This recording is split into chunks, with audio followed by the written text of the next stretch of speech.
Greg tá ok? E aí galera, estamos de volta, mais um videozinho aqui pro nosso canal. É divertido falar isso, sabe? É divertido estar aqui, né? E estou vestindo XP, porque é o desse ano, né? E eu deixei a Alta Black ali, né? Tudo de black hoje. Deixei a Alta lá dos filhotes, né? Entre tantos filhotes Deus nos escolheu, porque a imagenzinha que tá aqui no centro, aqui é o Caristia lá de Santa Joana d'Arc, representa bem o santo de hoje, hein? Já sabem quem é? Hoje, dia 23 de setembro, então é o dia dele, São Pio de Pietrelcina.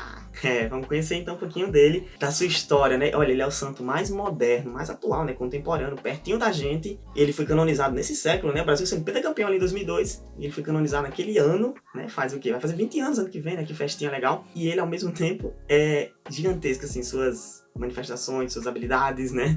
Como Deus manifesta é extraordinário de fato, né? Parece até que aqueles contos medievais, né? São Jorge lá lutando com o dragão, é aquela coisa bem incrível. Só o fato de ter 50 anos, os estigmas marcados, é uma coisa realmente impressionante, né? Então, vamos lá então conhecer um pouquinho da história dele. Padre Pio de Pietrelcina, né? Olha, eu acho que essa pronúncia tá muito... Enfim, vamos aí. Ele nasceu em 1887, né? Século XIX, e faleceu em 1868, 81 anos, né? Se eu tiver calculado certinho aqui. Foi um sacerdote católico na Itália, e ele era da ordem dos frades menores caputinhos, né? Por isso que ele usava aquele hábito marronzinho, né? Então era toda a humildade, né? Toda aquela representação. Inclusive a galera da maquiagem, ó, capricharam pra ficar parecido com ele, né? Deixaram aqui foi eles que fizeram isso, hein? E ele tem uma intimidade muito grande com o anjo da guarda. Uma coisa que eu acho legal a gente trazer nesses vídeos, mais ou menos como a gente fez da outra vez, é ficar trazendo pontos próximos pra gente, né? Que os santos fazem, que os santos são. Que a gente pode fazer na nossa vida, né? Que a gente tem que levar no nosso dia a dia. Que é o que tanto São José Maria Escrivá fala em relação a oração e o dever. É a gente fazer de uma maneira prática. E uma primeira que a gente vai falar aqui é que o anjo da guarda é extremamente próximo, né?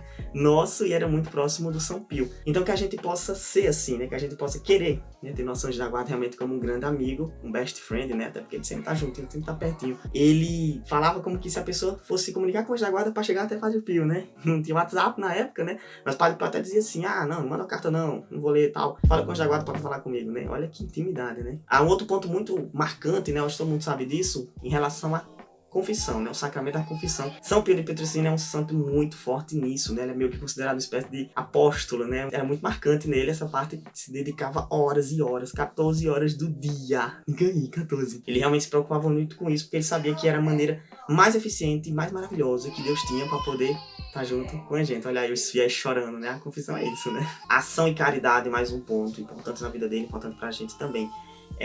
Como é importante fazermos a caridade, né? Ajudarmos o outro e tudo mais. E ele sabia disso, né? Então o São Pio, né? O Padre Pio, ele se preocupava não apenas com a salvação da alma, né? A espiritualidade toda, né? A gente falou aqui da confissão, mas também ao alívio da carne, né? Não só da alma, mas também da carne, em relação à comida, em relação ao abrigo. Inclusive ele tem uma espécie de lema, né? Um mantra, assim, uma frase dele que era: quero ser apenas um frade que reza. Para aliviar o sofrimento espiritual, né? Como falou aqui, mas também material, ele construiu o grande hospital, né? Foi marcante e famoso em toda a Europa, que é a Casa Alívio do Sofrimento, né? Então acabou se tornando um referencial na Europa inteira, marcando não apenas, como eu disse, né, a parte como padre, né? Isso a gente às vezes nem percebe muito, mas também nessa parte ativa, né, a ação em si. Outra coisa também foram os grupos de oração, né, a gente como um grupo de oração, vendo isso, ele criou esses grupos, né, para aliviar o sofrimento do coração das pessoas, da alma, né, que vinham sentindo por causa da Segunda Guerra Mundial, né, inclusive o padre pegou as duas lá, na primeira e segunda, um momento muito turbulento da Europa, e ele sabia como uma situação, inclusive vários milagres, vários dons de bilocação, várias coisas aconteciam com relação à Segunda Guerra Mundial, né. Pessoal, eu quero deixar aqui no link embaixo, né, link na descrição, para vocês darem uma olhadinha, verem melhor alguns relatos em relação ao vídeo, assim, porque é um anexo muito legal, não tem como a gente trazer pra vocês aqui, o vídeo se tornaria muito longo, tem muita coisa em relação às falas lá com o demônio, né, tem nas cartas o que ele falava sobre, é uma coisa realmente incrível, né, incrível mesmo. Como eu dizia, né, em relação à Segunda Guerra Mundial, toda aquela situação da Europa, como ficou, né, gente, se a gente fica abalado com corona, né, e tal, imagina como é que não foi a guerra em si, né, e ele tava na Itália, né, a Itália tava lá dentro, com fascismo e tal, então, o pessoal, os filhos, né, espirituais dele estavam sofrendo diretamente isso, né. Inclusive, a última missa que ele celebrou, né, naquele cinquentenário dele, né? Ele passou 50 anos com os estigmas, né? Lembrando aqui. E aí, quando ele estava numa missa comemorativa lá com seus fiéis, né? Que foi como se fosse a sua despedida realmente para chegar no céu. Que aí depois disso, na madrugada lá, na sua celinha, né, lá no seu convento, né, ele, um terço entre os dedos, repetindo o nome de Jesus e Maria, ele descansou, né, ele foi ao céu. Uns anos pouquinho depois, né, o Papa Paulo VI falou essas palavras. Veja que fama ele alcançou.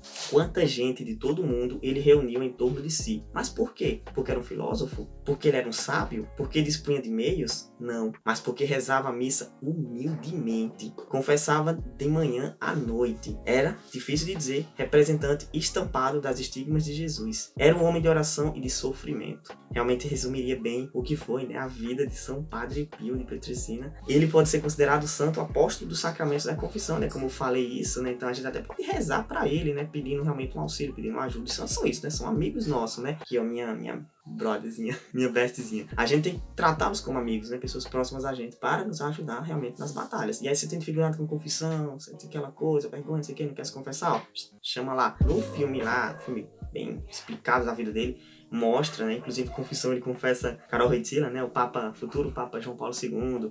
Tem aquelas coisas da confissão que ele sabe, né? Ele fala, o pai, né? E aí ele sabe o pecado da pessoa, o pecado mortal, né? A pessoa às vezes não quer falar, fica meio assim, ele sabe o que é já e tal. E em relação à Santa Missa, né? Até tem as cenas que ele tá lá expondo, e aí o pessoal acha que demora, né? Diz que a missa dele demorava cerca de 3 horas, né? Porque era bem contemplativa, né? Era uma missa bem vivida de fato, né? Inclusive, entre os links aqui de baixo, tem um incrível também, que é uma entrevista, né? Dos anos 70 lá, uma entrevista em relação à missa em si. E na Santa Missa, né, um pouquinho desse trecho, dessa entrevista, a pergunta faz: o que devemos fazer durante a missa, né? Ele responde: compadecer-nos e amar. E ele pergunta: Senhor Padre, como devemos assistir à Santa Missa? Como assistiram a Santíssima Virgem e as piedosas mulheres? Como assistiu São João Evangelista ao sacrifício eucarístico e ao sacrifício cruento da cruz, né? Cruel da cruz, sangrento. E como todo santo é, né? Ama demais Nossa Senhora e a Eucaristia, né? Por isso que eu falei aqui, a Eucaristia tá lá. E Nossa Senhora, né? Sempre muito amada também. Todos os santos, né? Você quer ser santo, então ame Nossa Senhora e ame a Santa Eucaristia. E ele tinha uma devoção gigantesca a Nossa Senhora, né? Todos os dias ele rezava o Santo Rosário várias vezes, né? Ele era exagerado, né? Todo santo é exagerado. Ele dizia a seus fiéis, né? A seus filhos espirituais, para confiar nas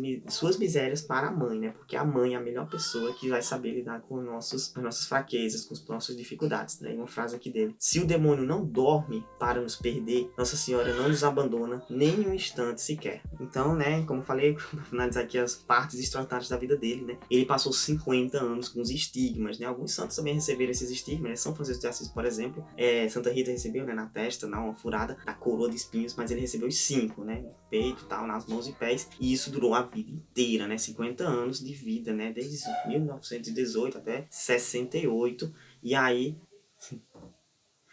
isso aí, em relação a milagres, curas, o dom da bilocação, né? Os perfumes, né? Porque o santo, ele exala um perfume, né, de rosa, um cheiro diferente, né? Ele tem também a questão da levitação, né? É interessante que parece ter poderes mesmo da Marvel, né? Um negócio assim bem diferente. Mas existem relatos, as pessoas viam, né? Ele conseguia levitar, ele estava em mais de um lugar ao mesmo tempo, né? Santa Joana d'Arc também famosinha nessa história, né? Do bilocação. Pra vocês que querem, né? E são filhos espirituais dele, ele é bem, né? Ele é bruto, né? Tem que ser pra gente se ligar. Por exemplo, uma historinha que um rapaz tava passando de frente à igreja, um dos filhos espirituais dele, e o cara ficou meio constrangido assim, meter aquela, né, o nome do pai lá, sinal da cruz e tal, ele ficou meio, rapaz, fez só que não.